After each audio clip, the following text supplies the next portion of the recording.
Арқалық қалалық полиция басқармасына Бельгия азаматы Жанни Эди Савельевтің атынан және Қазақстандағы заңды өкілі ретінде менің атымнан сотқа дейінгі тергеп тексеру бойынша арыз беріліп іс қозғалған болатын.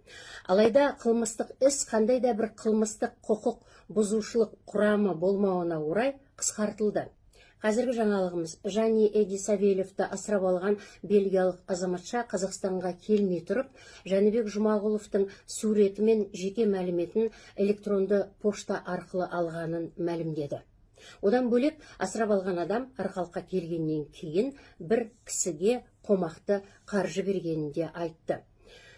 Осы оқиғаны зерттеу барысында Арқалық қаласының балалар үйінен 2000 және 2004 жылдар аралығында 80-нен астам баланы шетелдіктер асырап алғаны мәлім болды. Бұл балалардың барлығы заңды түрде шетел асты екен.